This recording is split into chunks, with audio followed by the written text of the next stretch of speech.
स्वागत है आप सभी का आर के स्टोरी ऑफ ड्रीम पर। मैं हूं आपकी होस्ट और आज मैं आपके लिए लेकर आई हूं एक ऐसी रोमांचक कहानी The Ninth Disciple Knows How This Ends जो आपको शुरुआत से लेकर अंत तक बांधे रखेगी। अध्याय 1। वो शरीर जिसे मैंने चुराया अपने पुराने जीवन में चेन शू ने जो आखिरी चीज देखी थी वो संख्या 47 थी। कोई लाइसेंस प्लेट नहीं, कोई घड़ी नहीं, फोन की स्क्रीन पर चमकता हुआ एक अध्याय का नंबर, उस क्रॉसवॉक की विंडशील्ड को एक डिलीवरी ट्रक की हेडलाइट से भरने से 3 सेकंड पहले जहां वह खड़े थे। Sovereign of the nine heavens, अध्याय 47। द विदरिंग ब्लेड सेगबंस। उन्हें याद आया कि उन्होंने उस अजीब सी शांति के साथ सोचा था जो एक ऐसे व्यक्ति की होती है जो बहुत अधिक पढ़ता है और बहुत कम जीता है। मैंने ये पहले भी पढ़ा है। मैं जानता हूं कि आगे क्या होने वाला है। फिर इसके बाद ट्रक आ गया। प्रकाश की कोई सुरंग नहीं थी, कोई भव्य ब्रह्मांडीय आवाज नियमों को नहीं समझा रही थी। वहां केवल एक लंबा रूपहीन सूननापन था, जैसे किसी क्रैश हुए गेम की लोडिंग स्क्रीन। और फिर शोर, हवा, पाइन राइन और पुराने खून की गंध। उनकी पसलियों में एक ऐसा दर्द जो किसी चोट से कम और उसकी याद से ज्यादा लग रहा था, जो अभी भी ताजा था। चेन शू ने अपनी आंखें खोली और पाया कि वह एक ऐसे शरीर में जो उनका अपना नहीं था, मिट्टी में मुंह के बल लेटे हुए थे। उनके हाथ छोटे थे, उंगलियों के ओरों पर ऐसे निशान थे जैसे कि ऑफिस में कोमल हो चुके हाथ कभी नहीं रहे होंगे। उनकी पीठ पर एक तलवार बंधी थी, एक वास्तविक तलवार, लोहे की भूरी और बिना किसी चमक के, जिसका वजन उनके कंधों के लिए अपरिचित था और फिर भी किसी तरह पहले से ही जाना पहचाना लग रहा था। वैसे ही जैसे कोई शब्द आपकी जुबान पर हो, इससे पहले कि आपको वह याद आए। कहीं पास में ही लोग एक ऐसी बोली में आदेश चिल्ला रहे थे जिसे उन्हें नहीं समझना चाहिए था, लेकिन वे फिर भी समझ रहे थे। 9वें दर्जे के शिष्यों को पूर्वी दीवार पर ले जाओ। अगर बाहरी शिष्य टूट गए तो हम सामने का हिस्सा नहीं संभाल पाएंगे। पूर्वी दीवार, बाहरी शिष्य, चेन शू नहीं, अब चेन शू नहीं। उन्होंने अपनी आस्तीन पर नजर डाली। भूरे नीले रंग की कोहनी पर पैच लगी हुई, जिस पर एक मुरझाए हुए फूल का प्रतीक चिन्ह एम्ब्रॉयडर्ड था, जिसे उन्होंने एक ऐसे व्यक्ति की बीमार कर देने वाली सिहरन के साथ पहचाना जो खुद अपना अंतिम संस्कार देख रहा हो। द विदरिंग ब्लेड सेक। वो इस दृश्य को जानते थे। उन्होंने ये दृश्य पढ़ा था, असल में 2 बार। एक बार जब ये पहली बार धारावाहिक रूप से प्रकाशित हुआ था, हर अध्याय के बाद 3 लाख अन्य पाठकों के साथ कमेंट सेक्शन में इस बात पर हफ्तों बहस करते हुए कि क्या संप्रदाय को बचाया जा सकता है। और एक बार फिर सालों बाद, एक बुरे ब्रेकअप के दौरान बिंज रीड में, जब उन्हें अपने खुद के शोर को दबाने के लिए किसी और की 400 अध्यायों की समस्याओं की आवश्यकता थी। वो इस दृश्य को इसलिए जानते थे क्योंकि यह वो दृश्य था जहां द विदरिंग ब्लेड सेक की मृत्यु हुई थी।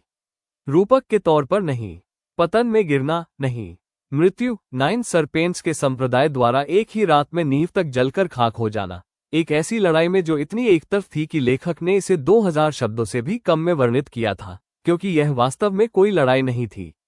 यह एक प्रदर्शन था। कहानी का असली नायक जीहान यहां तक नहीं पहुंचा था। वो 3 अध्याय बाद पहुंचा, एक ऐसे संप्रदाय की राख को खंगालते हुए जिससे वो कभी संबंधित नहीं था, उस इकलौती जीवित बचे व्यक्ति की भर्ती करते हुए जो भर्ती करने लायक थी, सू याओ नाम की एक लड़की जो अगले 600 अध्यायों के लिए उसकी सेकंड इन कमांड बनने वाली थी।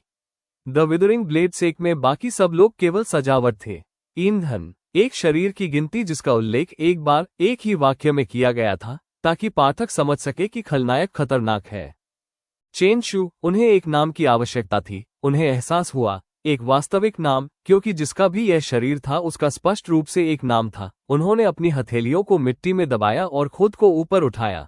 उनकी बाहें एक ऐसी थकान से कांप उठी जो उनकी अपनी नहीं थी बल्कि अब उनकी अपनी लग रही थी। मांसपेशियों की यादें आपस में इस तरह मिल रही थी कि सीमाएं गायब हो गईं। घबराहट से कांपती हुई एक युवा आवाज उनकी बाईं ओर से कहीं से आए।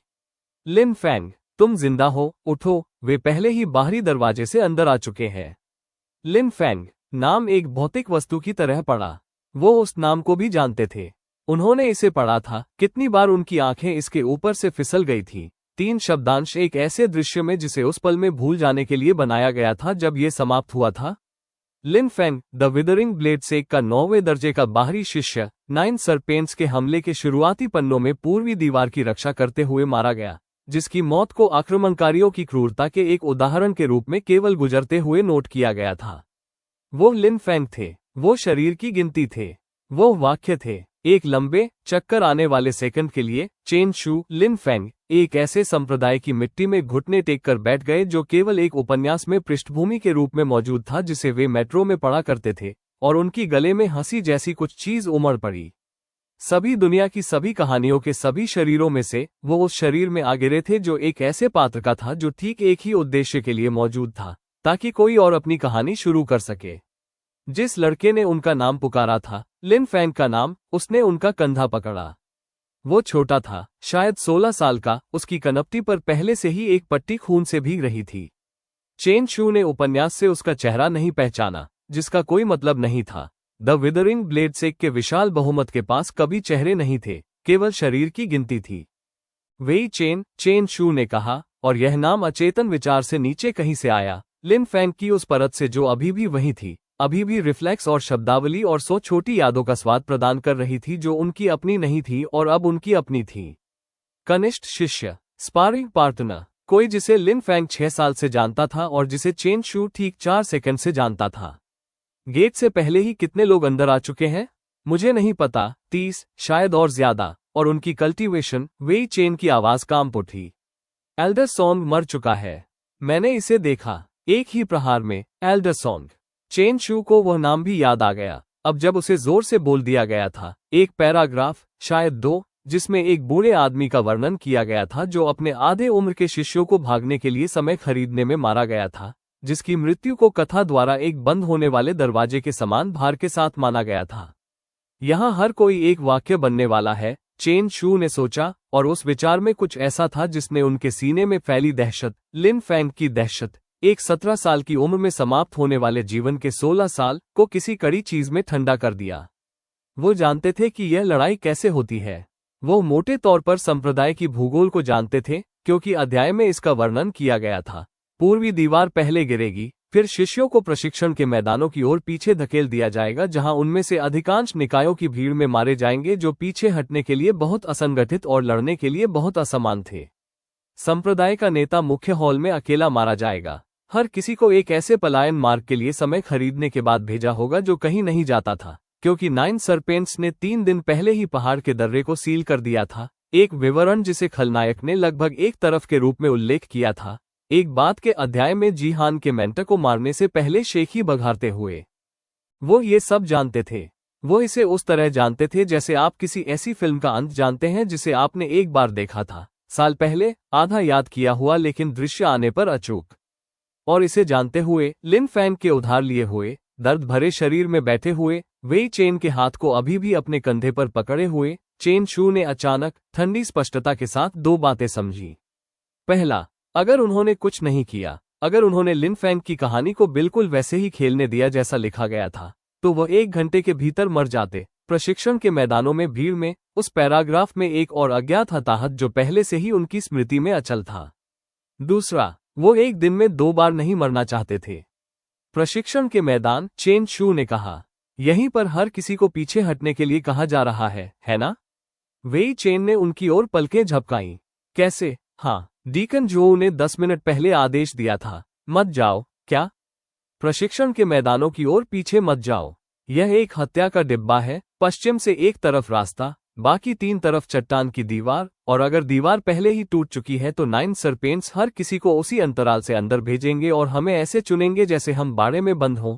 चेन शू ने खुद को इसे एक ऐसी धारा प्रवाहता के साथ कहते हुए सुना जिसने उन्हें चौंका दिया, क्योंकि वो अनुमान नहीं लगा रहे थे, वो उद्धृत कर रहे थे। 4 साल पहले एक ट्रेन में पढ़े गए 2 पैराग्राफ से एक युद्ध क्षेत्र के आकार को बाहर निकाल रहे थे और कभी भी इसकी आवश्यकता होने की उम्मीद नहीं थी। इसके बजाय हम उत्तर की ओर जाते हैं, जड़ी बूटी की छतों से होते हुए, नदी की ओर स्विचबैक पगडंडी से नीचे। वो रास्ता एक डेड एंड है। ये सिर्फ पुराने फेरी क्रॉसिंग तक जाता है। वहां कुछ नहीं है, एक फेरी क्रॉसिंग है, चेन शू ने कहा। जिसका मतलब है कि इस पहाड़ से उतरने का एक ऐसा रास्ता है जो 39 सरपेंट्स कल्टीवेटर्स से होकर नहीं गुजरता। उन्होंने वेई चेन की आंखों के पीछे गणना होते हुए देखी, विश्वास नहीं, अभी तक नहीं, सिर्फ एक डरे हुए 16 साल के लड़के का अंकगणित जिसे यह महसूस हो रहा था कि अराजकता में कोई ऐसा है जिसकी आवाज ऐसी है जैसे उसके पास कोई योजना है, और पूर्व से आने वाली चीख पुकार की आवाज से एक बुरी योजना बेहतर लग रही थी। डीकन जोऊ ने कहा, डीकन जोऊ उन सभी लोगों के साथ प्रशिक्षण के मैदान में मरने जा रहे हैं जो उसकी बात सुनते हैं। चेन शू ने इसे सपाट रूप से कहा, बिना किसी क्रूरता के, क्योंकि यह केवल सच था, क्योंकि उन्होंने इसके बारे में वर्णन करने वाले पैराग्राफ को पढ़ा था। डीकन एक ऐसी स्थिति की रक्षा करते हुए मर जाते हैं जिसका बचाव नहीं किया जा सकता था। जीवित बचे लोगों को मिनटों से थोड़ा अधिक समय खरीद कर देते हैं। मैं तुम्हें उसकी अवज्ञा करने के लिए नहीं कह रहा हूं ताकि उसे चिढ़ाया जा सके। मैं तुमसे इसलिए कह रहा हूं क्योंकि मैं नहीं चाहता कि तुम 1 घंटे में मरो, और मैं नहीं चाहता कि मैं भी 1 घंटे में मरूं, और रात का ये केवल वही संस्करण है जहां ऐसा नहीं होता। ये था। चेन शू बहुत बाद में सोचेंगे, अपने दूसरे जीवन के 4 मिनट से जिसे वे जानते थे, किसी को कुल विश्वास के साथ कहने के लिए एक बेतुकी बात, लेकिन लिन फैंग की यादों ने इसके पीछे के लुप्त वजन को आपूर्ति की। स्पारिंग बाउट्स के 6 साल, वे चेन के 10 में से 9 बार उनसे हारने और हर बार बिल्कुल उसी तरह शिकायत करने के बारे में, एक आसान, अनपेक्षित दोस्ती के बारे में जो जाहिरा तौर पर इस उधार लिए गए शरीर के लिए किसी भी चीज से ज्यादा मायने रखती थी जिसे चेन शू को महसूस करने का कोई अधिकार नहीं था।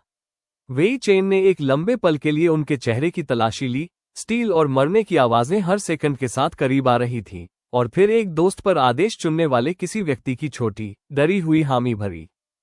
ठीक है, उसने कहा।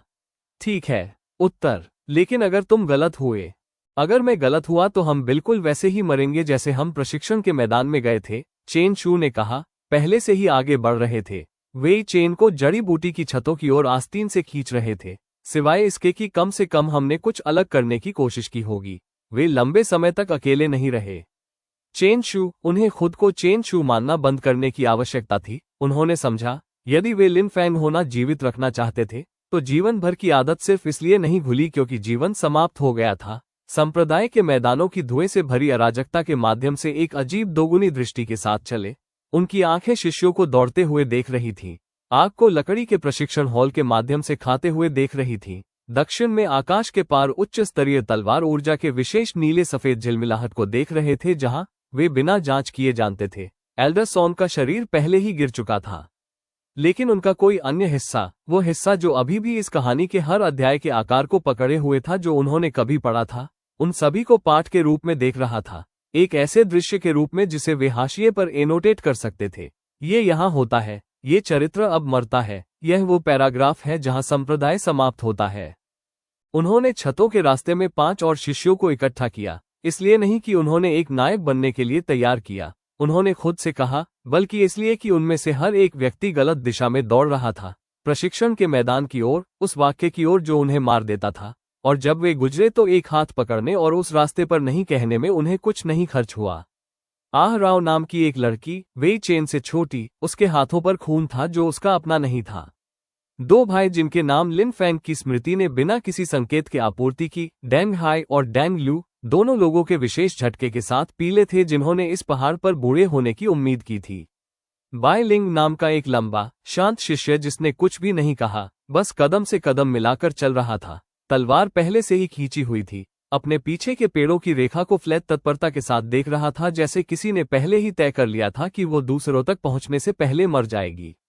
उनमें से 6, जब वे स्विचबैक पगडंडी पर पहुंचे, 6 ऐसे लोग जो मौजूद थे, जहां तक चेन शू को याद था, सोवरेन ऑफ द 9 हेवेंस की चर्चा के 3 लाख टिप्पणियों के मूल्य में कहीं भी नहीं, क्योंकि 9वें दर्जे के 6 शिष्यों का नरसंहार से बचना कोई ऐसा विवरण नहीं था जिसे कहानी में कभी शामिल करने की आवश्यकता पड़ी हो। वह, चेन शू ने सोचा, अंधेरे में धीले स्क्री से नीचे उतरते हुए आह राव के हाथ को अपनी कलाई के चारों ओर बंद करके, और संप्रदाय की मौत की आवाजें पीछे, थोड़ा शुक्र है कि पीछे हट रही थी। वह या तो उनके दूसरे जीवन का सबसे महत्वपूर्ण तथ्य था, या इस बात का पहला संकेत था कि उन्होंने पहले ही कुछ ऐसा तोड़ दिया है जिसे वे अभी तक नहीं समझते थे। क्योंकि उन्हें यह उपन्यास अच्छी तरह से याद था कि इसके एक कठिन नियम को जान सकें, जिसे पाठक टिप्पणियों में मजाक उड़ाया करते थे, कथानक हमेशा वैसे भी होने का एक तरीका ढूंढ लेता है। जी हान का उदय अपरिहार्य था, सु याओ की भर्ती अपरिहार्य थी। हर प्रमुख बीट अपनी जगह पर क्लिक करता था, चाहे लेखक ने वहां तक पहुंचने के लिए कितने भी साइड कैरेक्टरों को क्यों न मारा हो, जैसे कि कहानी में ही एक गुरुत्वाकर्षण हो, और हर चीज जो नीचे नहीं थी, अंततः उस आकार की ओर गिर गई जिसे वह हमेशा लेने जा रहा था। उन्होंने अभी अभी 6 लोगों को उस आकार से बाहर निकाला था। वो अभी तक नहीं जानते थे कि इसके बारे में कहानी क्या करती है। उनके पीछे, पहाड़ पर आग ऊंची हो गई, निचले बादलों को एक घाव के रंग में रंग दिया, और पेड़ों की रेखा के ऊपर कहीं एक सींग ने 2 बार आवाज दी, संकेत, लिन फैंग की स्मृति ने उन्हें ठंडे दृढ़ निश्चय के साथ बताया, संप्रदाय गिर गया है, पीछे हटना अब संभव नहीं है, अपनी स्थिति को पकड़ो और सम्मान के साथ मरो। और चेन शू, एक अजनबी के हाथ को एक अजनबी के शरीर में एक ऐसे पहाड़ पर पकड़े हुए जो इस अध्याय के अतीत की कहानी की स्मृति में मौजूद नहीं होगा, उत्तर की ओर चलते रहे, एक फेरी क्रॉसिंग की ओर जिसका उपन्यास ने ठीक एक बार वर्णन किया था, आधे वाक्य में, लावारिस के रूप में। वो अपने दूसरे जीवन को लावारिस और खाली के बीच के अंतर पर दांव पर लगा रहे थे। उनके आगे पगडंडी ने काले पत्थर के एक प्रकोप के चारों ओर मुश्किल से मोड़ लिया, और जब से वे किसी और के नाम को अपने मुंह में लेकर गंदगी में जागे थे, तब से पहली बार लिन फैंग, चेन शू ने खुद को डर के अलावा कुछ और महसूस करने की अनुमति दी। उन्होंने महसूस किया, बेतुका रूप से जाग गया, तैयार, एक पाठक की तरह जिसने आखिरकार एक दशक के पन्नों को मोड़ने के बाद एक कलम सौंपी गई थी। अध्याय 47, उन्होंने सोचा, उनके गले में आधी हंसी आ गई। द विदरिंग ब्लेड से जलता है। आइए देखें कि क्या होता है जब ये पूरी तरह से नीचे नहीं जलता है। अध्याय 2, वो फेरी जो वहां नहीं होनी चाहिए। स्विचबैक पगडंडी ने उन्हें लगभग पूरी रात बिता दी। जब तक काले पत्थर का प्रकोप गीली बजरी और बौने चीड़ के ढलान में बदल गया, तब तक उनके पीछे पहाड़ पर आग बादलों के खिलाफ एक सुस्त नारंगी धब्बे में सिमट चुकी थी, और सीन की आवाज बजना बंद हो गई थी, जो तब से भी बदतर था जब यह नहीं बजी थी। एक सीन का मतलब था कि कोई अभी भी इसे बजाने के लिए जिंदा था। सन्नाटे का मतलब था कि द विदरिंग ब्लेड से का होना समाप्त हो गया था। चेन शू, वो लिन फैंग नाम से सहने से बचने में बेहतर हो रहा था, इसे अपने ऊपर एक ऐसे कोट की तरह बैठने दे रहा था जो बुरी तरह से फिट बैठता था लेकिन ठंड से बचाता था। जब से उन्होंने नीचे जाना शुरू किया था, 40वीं बार सिर गिन रहा था। 6, अभी भी 6। वही चेन अब एक ऐसे टखने पर लंगड़ा रहा था जिसे वो स्वीकार नहीं करेगा कि मोच आ गई थी। आह राव, जिसने 2 घंटे तक उसकी कलाई नहीं छोड़ी थी और फिर आधी रात के आसपास अपने दम पर छोड़ दिया था और पीछे मुड़कर नहीं देखा था, जिसे उसने एक अच्छा संकेत माना। डैंग भाई जन्म के बाद से एक कमरा साझा करने वाले लोगों के पूर्ण मौन तालमेल में चल रहे थे, और बाय लिंग अभी भी कुछ नहीं कह रही थी, अभी भी पेड़ों की रेखा को देख रही थी, उसकी तलवार अभी भी खींची हुई थी। तुम्हें उसे म्यान में रखना चाहिए, चेन शू ने उससे कहा, वो पहला शब्द जो उसने सीधे उससे कहा था। तुम्हारा हाथ 3 घंटे से ऊपर है। जब यह मायने रखेगा तब इस्तेमाल करने के लिए तुम बहुत थक जाओगी। वाई लिंग ने एक लंबे पल के लिए उसकी ओर देखा, शत्रुतापूर्ण नहीं, बस आकलन करते हुए, उस तरह जैसे आप एक ऐसी गणित की समस्या को देखते हैं जिसने एक ऐसा उत्तर दिया हो जिसकी आपको उम्मीद नहीं थी। तुमने इस तरह से आने का आदेश दिया, उसने कहा। यह कोई सवाल नहीं था, मैंने दिया। डीकन जोऊ ने हमें प्रशिक्षण के मैदानों को पकड़कर रखना होता। डीकन जोऊ मर चुका है, चेन शू ने कहा, और उसकी आंखों के पीछे कुछ झिलमिलाते हुए देखा। आश्चर्य नहीं, उसे एहसास हुआ। पुष्टि, वो पहले ही जान चुकी थी, या अनुमान लगा चुकी थी, या सिर्फ उसी तरह एक हत्या के बक्से के गणित को समझ चुकी थी जैसे उसने समझा था, बस अंत को पहले पढ़ने की उधार ली गई निश्चितता के बिना। मुझे खेद है, मैं जानता हूं कि वो तुम्हारे शिक्षक थे। तुम ये कैसे जानते हो? क्योंकि लिन फैंग की याददाश्त ने उसे बताया था, उसी तरह जैसे उसने उसे पगडंडी के निशान के नाम और सेक के रसोई के खाने के स्वाद और एक ऐसे लड़के के साथ 6 साल की दोस्ती के बारे में बताया था जो वर्तमान में एक बुरे टखने की देखभाल कर रहा है, उसके 3 कदम पीछे था। क्योंकि इस उधार लिए हुए जीवन में जाहिरा तौर पर बाय लिंग और डीकन जोऊ ने 1 दशक तक एक साथ प्रशिक्षण लिया था, इससे पहले कि वो एक एल्डर इन ट्रेनिंग बनने के लिए उठे थे, और सेक में हर कोई इसके बारे में जानता था, उसी तरह की साधारण बात की तरह जैसे हर कोई उन लोगों के बारे में छोटी छोटी बातें जानता है जिनके साथ वे बड़े हुए हैं। तुमने इसका एक बार उल्लेख किया था, चेन शू ने कहा, जो एक झूठ था, और एक आसान झूठ था, और उस तरह का झूठ था जिसके बारे में उसे संदेह था कि उसे लंबे समय तक बताने में सहज होना पड़ेगा। बाय लिंग ने जोर नहीं दिया, उसने तलवार को म्यान में रख लिया। वे सुबह से 1 घंटे पहले नदी पर पहुंचे, और चेन शू ने एक वाक्य को जगह बनते देखने का विशेष चक्कर महसूस किया।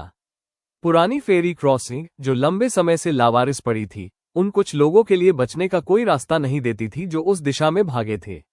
यही सब कुछ था, एक अध्याय में दबा हुआ आधा वाक्य जो ज्यादातर यह वर्णन करने के लिए मौजूद था कि 9 सरपेंट्स ने सेक के विनाश की योजना कितनी अच्छी तरह से बनाई थी। पहाड़ का दर्रा सील कर दिया गया था, मुख्य सड़क पर नजर रखी गई थी, और फेरी क्रॉसिंग को खारिज कर दिया गया था क्योंकि यह कहीं नहीं ले जाती थी, क्योंकि जो कोई भी इसका इस्तेमाल कर सकता था उसे किसी भी खलनायक द्वारा पहले ही हिसाब में ले लिया गया था जिसने हमले का खाका तैयार किया था।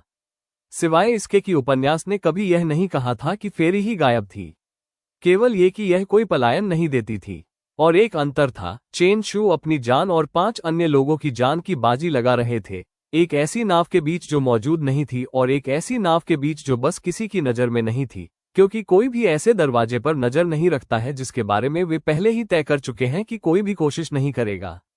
क्रॉसिंग अपने आप में नदी के किनारे के साथ पैक की गई गंदगी का एक निशान था, जो नरकटों द्वारा आधा निगला हुआ एक लकड़ी का गोदी था, और लिन फैंग के सीने में चेन शू की सांसें रुक गईं।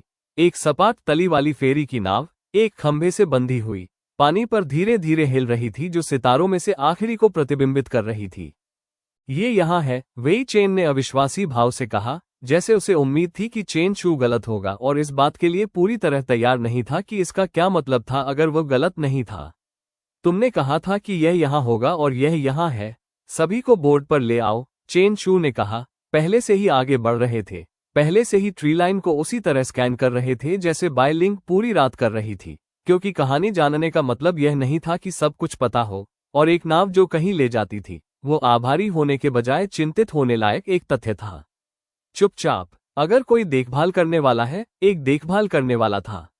एक बूढ़ा आदमी एक लालटेन के साथ एक नरकट झोपड़ी से उभर रहा था और एक हथियार की तरह पकड़े हुए जंग लगे पाइप की लंबाई के साथ उसका चेहरा किसी ऐसे व्यक्ति के विशिष्ट आतंक में तराशा गया था जिसने पिछले 2 घंटों से बेहोशी से एक पहाड़ के मरने की आवाज सुनी है और यह पता लगाने का इंतजार कर रहा था कि उसे समझाने के लिए कौन या क्या पगडंडी से नीचे आएगा। हम आपको चोट पहुंचाने के लिए यहाँ नहीं है, चेन शू ने जल्दी से कहा, हाथ खुले हुए दूसरों के सामने कदम रखते हुए। हमें फेरी की जरूरत है, हम भुगतान कर सकते हैं। किस चीज से भुगतान करोगे? बूढ़े आदमी ने कहा, आवाज कांप रही थी। लाश के पैसे से? मैंने 1 घंटे से सुना है कि वहां ऊपर क्या हो रहा है। पूरा पूर्वी आसमान आग पर है। तुम सेक के शिष्य हो, वे किसी ऐसे व्यक्ति की तलाश में आएंगे जिसने तुम्हारी मदद की। वे मेरी क्रॉसिंग को भी जला देंगे जैसे उन्होंने पहाड़ को जलाया था। वे नहीं जलाएंगे, चेन शू ने कहा, और उस पल में उन्हें कोई अंदाजा नहीं था कि यह सच था या नहीं। वे सोचते हैं कि यह क्रॉसिंग एक डेड एंड है। यही कारण है कि उनमें से कोई भी इस पर नजर नहीं रख रहा है। अगर आप हमें पार ले जाते हैं और अपनी झोपड़ी में वापस जाते हैं और कुछ नहीं कहते हैं, तो कोई कभी नहीं जान पाएगा कि हम यहाँ थे। उन्होंने एक ऐसे जोखिम को तौलते हुए रोक दिया जिसे वह प्रकोप के बाद से उलट रहे थे, और तय किया कि बूढ़े आदमी के डर ने उसे किसी भी सिक्के की तुलना में मदद करने की अधिक संभावना बना दी है। नीचे नदी की तरफ आपका परिवार है। लालटेन कांप उठी। एक बेटी 2 दिन दक्षिण में एक मछली पकड़ने के गांव में ब्याही गई है, तो हमें पार ले जाओ और फिर खुद दक्षिण की ओर जाओ, चेन शू ने कहा।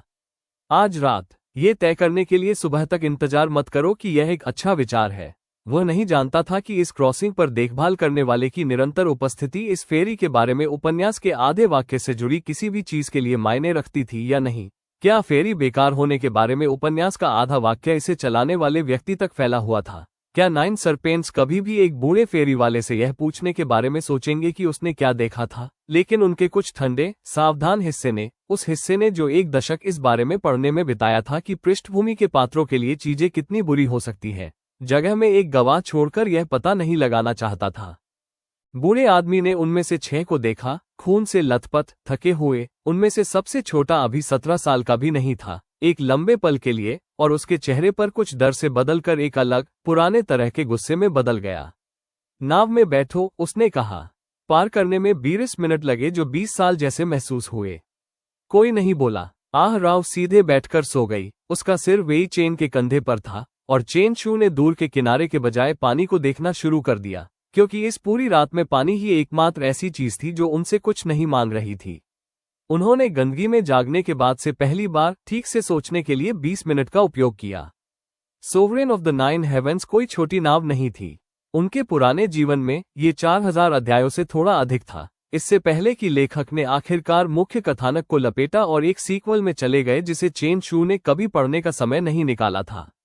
उन्होंने पहले 400 या तो वास्तविक ध्यान से पढ़े थे। संस्थापक आक, एक अनाथ नौसिखिए से एक संप्रदाय को नष्ट करने वाली प्रतिभा के रूप में जी हान का उदय, सहयोगियों के छोटे, घातक चक्र की धीमी सभा जो कहानी के बाकी हिस्सों के लिए उसका पालन करेगी। उसके बाद, यदि वो खुद के साथ ईमानदार था, तो उसकी याददाश्त छापों में पतली हो गई। अध्याय 800 के आसपास कहीं दानव रक्त साम्राज्य के खिलाफ एक युद्ध, एक दिल टूटना जिससे जी हान अध्याय 1200 के आसपास कभी पूरी तरह से उबर नहीं पाया। एक अंततः जिसे वह केवल इसलिए जानता था क्योंकि उसने वास्तविक पाठ को छोड़ने के वर्षों बाद ऑनलाइन एक सारांश को स्किम्ड किया था, जिसका मतलब था कि उसके पास मोटे तौर पर खतरे के अगले कई सौ अध्यायों का एक अत्यंत विस्तृत नक्शा था, और उसके बाद की हर चीज का केवल एक धुंधला अविश्वसनीय स्केच था। इसका यह भी मतलब था कि वो पूरी निश्चितता के साथ जानता था 3 ऐसी चीजें जो आज रात किसी भी चीज से अधिक मायने रखती थी। पहला, जी हान 3 दिन बाद द विदरिंग ब्लेड सेक के खंडहरों में चलेगा। वो मलबे के बीच में सू याओ, एक लड़की जिसे चेन शू अब एक झटके के साथ महसूस कर रहा था, उसने पूरे पलायन के दौरान एक बार भी नहीं देखा था, को खोजने की उम्मीद करेगा, और वह उसे भर्ती करेगा। और वह भर्ती पूरे 4,000 अध्यायों की कहानी की लोड बेयरिंग दीवारों में से एक थी जिसे चेन शू याद रखता था। सू याओ सिर्फ एक सहयोगी नहीं थी, वो व्यक्ति थी जो 500 अध्यायों से जी हान को एक ऐसे फैसले से बात करेगी जो अन्यथा उसे और उसके प्रिय हर व्यक्ति को मार देगा। वो व्यक्ति थी जिसने उन चीजों को देखा जो जी हान की प्रतिभा ने उसे अंधा बना दिया था। उसके बिना चेन शू को कोई अंदाजा नहीं था कि कहानी क्या बन गई, और कोई अंदाजा नहीं, एक ऐसा वाक्यांश नहीं था जिसे वह उस दुनिया के भाग्य के करीब चाहता था जिसमें उसे जाहिरा तौर पर अपनी बाकी की जिंदगी के लिए रहना होगा। जिसका मतलब था कि उसके पीछे की राख में कहीं एक ऐसी लड़की जिसे वह कभी नहीं मिला था और जिससे मिलने की कोई याद नहीं थी, वह या तो पहले से ही मृत थी, या मर रही थी, या किसी ऐसी कहानी द्वारा पाए जाने का इंतजार कर रही थी जिसने किसी अजनबी के आगमन के लिए उसके जीवित रहने को 3 दिन बाद के लिए निर्धारित किया था। और चेन शू ने अभी अभी पूरी रात विपरीत दिशा में चलते हुए बिताई थी। उसने गुफा के मुंह के पास 5 सोते हुए आकारों को देखा और बाय लिंग को देखा, जो पहले से ही फिर से जाग चुकी थी, उसे उन्हें देखते हुए देख रही थी। मुझे वापस जाना होगा, उसने कहा। बाय लिंग की अभिव्यक्ति नहीं बदली, लेकिन उसका हाथ अचूक रूप से उसकी तलवार की म्यान पर चला गया। पहाड़ पर वापस, पूरे रास्ते नहीं, इतना पास कि देख सकूं कि कोई और बाहर निकल पाया या नहीं। वो पहले से ही खड़ा हो रहा था, पहले से ही एक ऐसे फैसले के विशिष्ट बीमार खिंचाव को महसूस कर रहा था जिसे वह पूरी तरह से नहीं समझता था लेकिन खुद से बात नहीं कर सकता था, क्योंकि अगर वह इस बारे में सही था कि सू याओ इस कहानी के लिए कौन थी, तो उसे मौके पर छोड़ना सावधानी से कम और सावधानी का कोट पहने हुए कायरता जैसा महसूस हुआ। वहां होना चाहिए, वहां एक और व्यक्ति हो सकता है, एक लड़की। मैं उसे नहीं जानता, लेकिन मुझे लगता है कि वह जितना जानती है उससे अधिक मायने रखती है। तुम्हें लगता है? वाई लिंग ने दोहराया। यह वो है जो मेरे पास है, चेन शू ने कहा। चमक, याद है? वे एक नक्शा नहीं है, वे एक अफवाह है जिस पर मैं भरोसा करना चुन रहा हूं। वाई लिंग हाथ में तलवार लेकर खड़ी हो गई, और एक पल के लिए चेन शू को लगा कि वह बहस करेगी, उससे कहेगी, यथोचित रूप से, कि उनके मृत सेक के धुएं के खंडहर के पास कहीं भी जाना एक ऐसी रात का सबसे बुरा विचार था जिसमें पहले से ही कई शामिल थे। इसके बजाय उसने कहा, मैं तुम्हारे साथ आ रही हूं, और बाकी लोगों को जगा दिया। अध्याय 3। वो लड़की जिसे 2 बार जीवित नहीं रहना था वापस जाने की तुलना में अधिक कठिन था, और चेन शू ने पहले मील के भीतर बिल्कुल समझ लिया क्यों। अंधेरे में निकलना, अपने पीछे आसमान को आग में रखकर डर से तना हुआ एक सीधा रास्ता था। एक पैर दूसरे के पीछे रखो, पीछे मत देखो, सभी को पानी तक पहुंचाओ।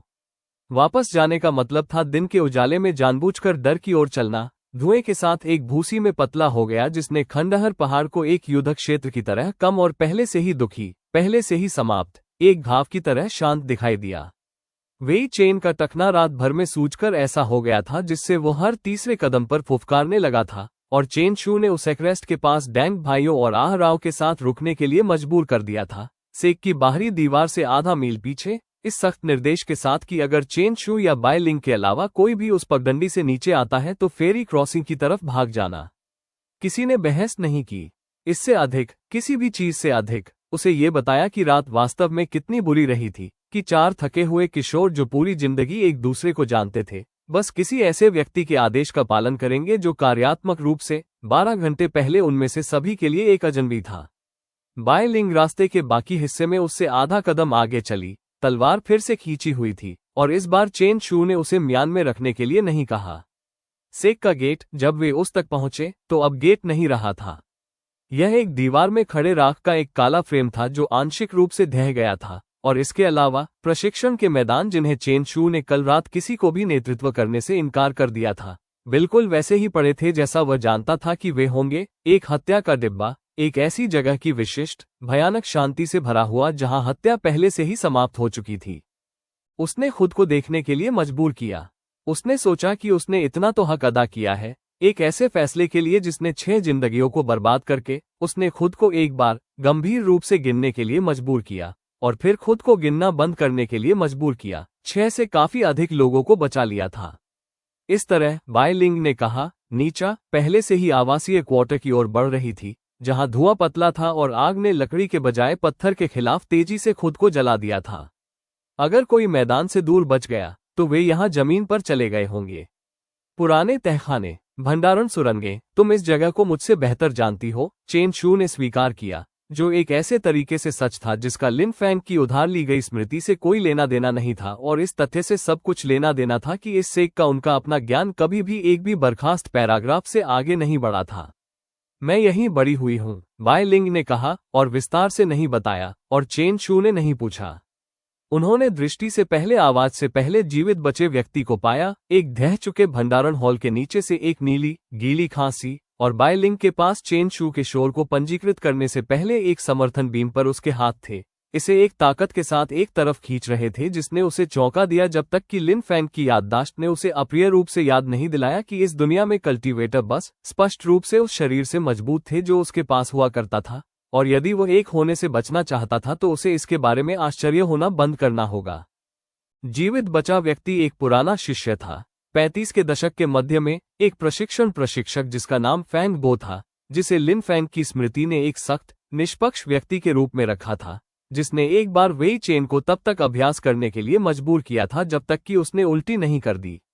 उसका एक पैर एक कोण पर मुड़ा हुआ था जिस पर पैर नहीं मुड़ते थे, और वह केवल इसलिए जीवित था क्योंकि बीम जिसे उसे कुचल देना चाहिए था, उसने इसके बजाय उसे ढह चुके मलबे की एक जेब में पिन कर दिया था जिससे उसे सांस लेने की जगह मिल गई थी, और उसने उन दोनों को एक ऐसे व्यक्ति के विशिष्ट अविश्वासी राहत के साथ देखा जिसने खुद के लिए विलाप करना पहले ही समाप्त कर दिया था।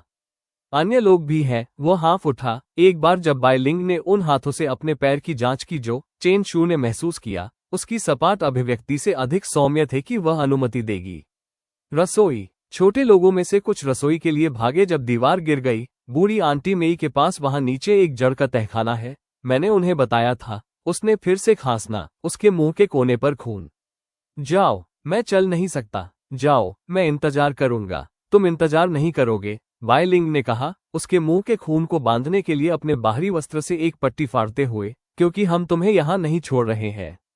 लिन फैंग, रसोई में जाओ, चेन शू ने कहा, मैं तुम्हें वहीं मिलूंगा।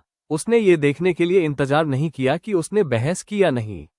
उसका कुछ हिस्सा, वो हिस्सा जिसने इस कहानी को पढ़ने में एक दशक बिताया था और कभी भी यह कल्पना नहीं की थी कि वह इसके मलबे के माध्यम से चल रहा होगा, पहले से ही जानता था, एक निश्चितता के साथ जिसका कथा से कोई लेना देना नहीं था और साधारण सैन्य तर्क से सब कुछ लेना देना था। बिल्कुल सही कि एक किलेबंद परिसर में डरे हुए किशोर कहाँ भागेंगे जब बड़े मजबूत लोग उनके चारों ओर मरना शुरू कर देंगे। सबसे बड़े, सबसे गहरे, सबसे रक्षात्मक तहखाने की ओर, वहां किसी भी अधिकार के आंकड़े द्वारा नेतृत्व किया जाता है जो अभी भी खड़ा था और आदेश देने के लिए पर्याप्त शांत था। रसोई आवासीय क्वार्टर के दूर की तरफ थे, मुख्य हॉल के करीब थे जितना चेन शू सहज था, और उसने खुद को तेजी से आगे बढ़ने के लिए मजबूर किया, खुद को उन शवों को गिनना बंद करने के लिए मजबूर किया जिनसे वह गुजरा था, क्योंकि उन्हें गिनना उन्हें अनहैप नहीं जा रहा था और दुखी होने में बिताया गया हर मिनट सुयाओ था, अगर वह जीवित भी थी। अगर यह पूरा चक्कर केवल एक ऐसी कहानी का आखिरी बुरा फैसला नहीं था जिसे चेन शू ने पहचान से परे तोड़ दिया था, के पास नहीं था। उसने रूट तहखाने को बिल्कुल वहीं पाया जहां लिन फैंग की याददाश्त के 6 साल ने कहा था कि यह होगा, रसोई के पीछे पहाड़ी में बनी एक नीली पत्थर की दीवार, और उसने इसे गार्ड पाया, बुरी तरह से, बेताबी से, लेकिन गार्ड किया गया। एक लड़की द्वारा इसके सामने दोनों हाथों से एक रसोई क्लीवर के साथ खड़ा था, जैसे कि यह एक तलवार थी जिसे चलाने के लिए उसे कभी प्रशिक्षित नहीं किया गया था। वो चेन शू की उम्मीद से छोटी थी। 15 शायद। गंदगी और कालिख ने उसके चेहरे के एक पूरे हिस्से को रेखांकित किया था, और उसकी आंखें किसी ऐसे व्यक्ति की विशिष्ट चौड़ी, उड़ी हुई स्थिरता थी जिसने रात बिताई थी, बार बार ये तय करते हुए कि वह इस दरवाजे के सामने मरने के बजाय इससे दूर जाना पसंद करेगी। वापस जाओ, उसने उसे देखते ही क्लीवर हिलते हुए कहा।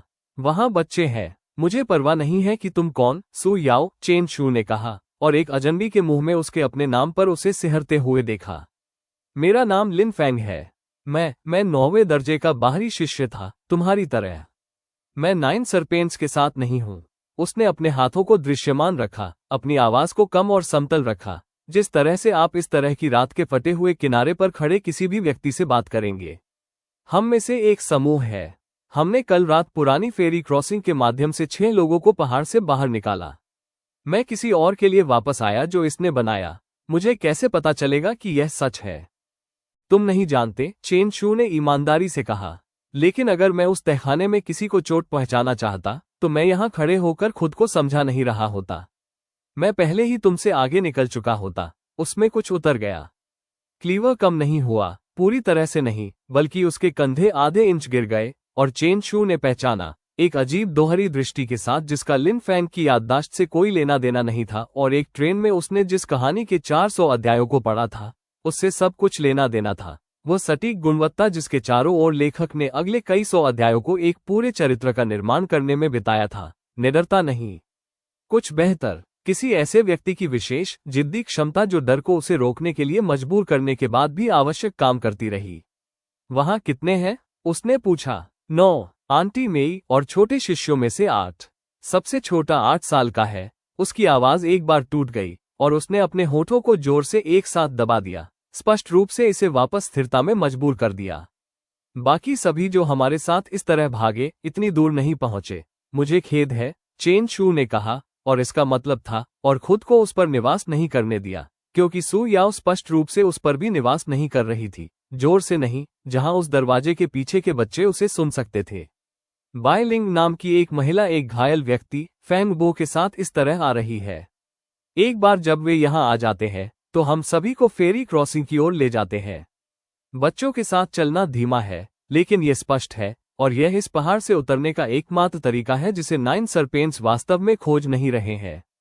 सू याओ ने एक लंबे पल के लिए उसका अध्ययन किया, वही आकलन करने वाला रूप जो बाय लिंग ने कल रात पगडंडी पर उसे दिया था। उसने देखा, किसी ऐसे व्यक्ति का विशिष्ट रूप जो ये तय कर रहा था कि किसी अजनबी का आत्मविश्वास अर्जित किया गया था या प्रदर्शन किया गया था, और फिर अंततः क्लीवर को नीचे कर दिया। तुमने कहा कि 6 लोग पहले ही बाहर निकल चुके हैं। हाँ, किसी और ने किसी के लिए वापस नहीं आया, उसने कहा, न कि एक सवाल, न ही एक आरोप, सिर्फ एक तथ्य जिसे वो उलट रही थी। जो प्रशिक्षक बच गए उन्होंने सभी को दौड़ने के लिए कहा और पीछे मुड़कर नहीं देखा। तुम वापस आए, मेरे पास आने का एक कारण था, चेन शू ने कहा, जो एक ऐसे तरीके से सच था जिसे समझाने का उसका कोई इरादा नहीं था। यहाँ नहीं, उसके पीछे 8 फीट डरे हुए बच्चों से भरे तहखाने के साथ नहीं। क्या तुम दरवाजा खोल सकती हो? 9 सरपेंट्स को यह महसूस करने से पहले हमारे पास ज्यादा समय नहीं है कि उन्होंने वास्तव में पहाड़ के कितने हिस्से की तलाशी नहीं ली है। 9 और लोगों को प्राप्त करना, 8 बच्चे और एक हिप पर एक बुरा हिप के साथ 60 के दशक में एक रसोईया स्विचबैक पगडंडी से नीचे जाने में अधिकांश दिन लग गए, और जब तक वे फिर से फेरी क्रॉसिंग पर पहुंचे, तब तक सूरज पानी पर पहले से ही कम और नारंगी था, और चेन शू थकान के विशिष्ट खोखले प्रकार तक पहुंच चुका था जहां उसका शरीर ऐसा महसूस नहीं करता था कि यह उसके और एक ऐसे कार्य से संबंधित था जिसे वह थोड़ी दूरी से प्रबंधित कर रहा था। पुराना फेरीमैन चला गया था, जैसा कि निर्देश दिया गया था। झोपड़ी खाली थी। दूसरी नाव जिसे उसने जाहिरा तौर पर नरकट में छिपा कर रखा था अभी भी वहां थी, बंधी हुई और प्रतीक्षा कर रही थी, बिल्कुल वैसे ही जैसे वादा किया गया था। चेन शू ने अपनी छाती में एक छोटा, अप्रत्याशित ढीलापन महसूस किया। यह इतनी छोटी बात थी। एक डरा हुआ बूढ़ा आदमी अजीवियों को अपना शब्द रख रहा था। और फिर भी यह महसूस हुआ, इस तरह के दिन के बाद, प्रमाण के पहले टुकड़े की तरह कि वो दुनिया जिसमें वह उतरा था, वह केवल उन सभी चीजों का योग नहीं था जो इसमें गलत होने के लिए निर्धारित थी। वेई चेन और अन्य लोगों ने ठीक वैसे ही ट्रेल लाइन पर अपनी स्थिति बनाए रखी थी जैसा कि कहा गया था, और फेरी क्रॉसिंग पर पुनर्मिलन में शोक और राहत की अजीब, मूक गुणवत्ता थी जो एक ही समय में आ रही थी और एक दूसरे को रद्द कर रही थी। अब 15 जीवित बचे लोग, जहां 6 थे, एक नदी के तट पर एकत्र हुए जिसे कहानी ने एक बार आधे वाक्य में खारिज कर दिया था। चेन शू ने सू याओ को दूसरों से अलग खड़े हुए पाया, बच्चों को दूसरी नाव में बसाए जाने को देख रहे थे। उसका क्लीवर अंततः नीचे सेट हो गया था, उसके हाथ अंततः शांत हो गए थे। तुमने मुझे कभी नहीं बताया कि तुम्हें कैसे पता चला कि हमें कहाँ ढूंढना है, उसने उसकी ओर देखे बिना कहा। या कैसे तुम्हें इस क्रॉसिंग के बारे में पता चला? या तुम ऐसे लोगों के लिए वापस क्यों आए जिन्हें तुम नहीं जानते थे, एक ऐसी रात में जो सिर्फ कोशिश करने के लिए तुम्हें 2 बार मार देती? मुझे एक एहसास था, चेन शू ने कहा, और इस बार यह अभ्यास किए जाने के बजाय थका हुआ निकला। इतना थक गया कि उसे संदेह हुआ कि इसके लिए अधिक ईमानदार लग रहा था। ये कि कुछ चीजें बाहर से दिखने की तुलना में अधिक मूल्यवान थीं। बस इतना ही मैं वास्तव में आपको बता सकता हूँ।